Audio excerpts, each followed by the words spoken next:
Vamos lá. Camada de tecido conectivo do epitélio.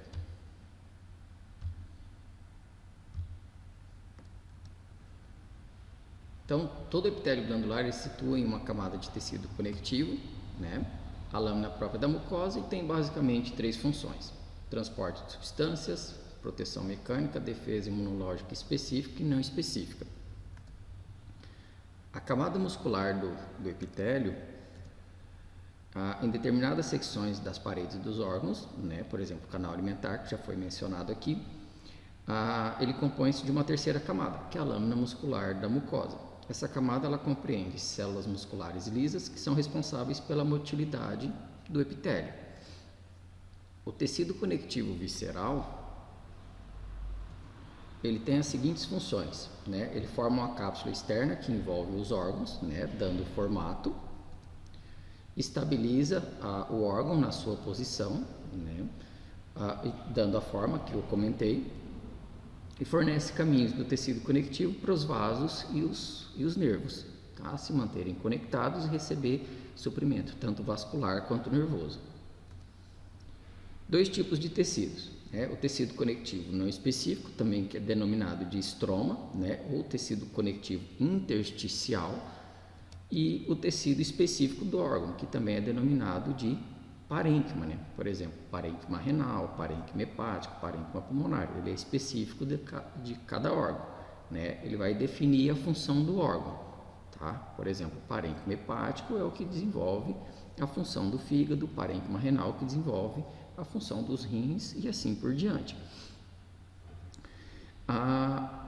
Os vasos, tratos nervosos, eles penetram juntos no órgão em um determinado ponto, ok? Né? Que é chamado de hilo. Nesse ponto, o estroma do órgão se torna o mesentério, tá? Que fornece apoio para a continuação dos vasos e dos nervos. Aqui, né, falando em musculatura, a gente vamos falar também de motilidade visceral, tá? Ela é responsável pelo transporte do conteúdo dos diferentes órgãos. Tá? Motilidade visceral tem os seus mecanismos, né, de contração e dilatação. Com isso, né, o bolo alimentar ele consegue passar pelo trato intestinal. A vesícula biliar, por exemplo, ela consegue secretar a bile. A urina ela é excretada. O sêmen é transportado. E, por exemplo, a parede uterina consegue se contrair durante o parto. Todas essas movimentações recebem, né, o nome, né, de motilidade visceral. Essa motilidade ela também é responsável pelo fechamento dos esfíncteres, né? Por exemplo, os esfíncteres que controlam a saída estomacal, que é o piloro, ou na vesícula urinária. A diástole, né, que é a dilatação ou relaxamento do músculo cardíaco, e a sístole, que é a contração, também podem ser compreendidas, né, como motilidade do sistema circulatório.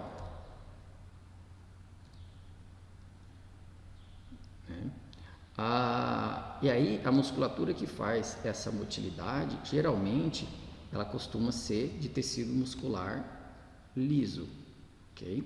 Exceto em duas situações: na língua, né, que é musculatura estriada esquelética, e no coração, que é musculatura estriada cardíaca. Do mais, né, os órgãos internos, todos têm tecido muscular liso. Aí aqui nesse caso, a língua é músculo estriado esquelético, que ele é voluntário, ok? E o coração, que é musculatura estriada cardíaca, que é involuntária.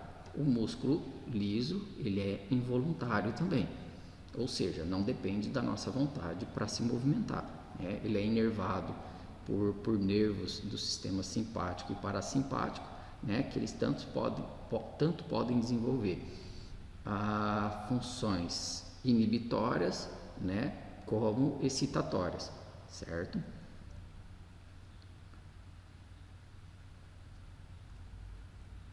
Então, o músculo liso dos órgãos ocos, né, está disposto caracteristicamente como a túnica muscular, com uma camada interna circular de células musculares, uma camada longitudinal externa também, né, de células musculares. Agora a gente falou, né, dos órgãos viscerais, e na próxima aula a gente vai falar sobre as cavidades do corpo e o revestimento seroso de cada uma. Até a próxima!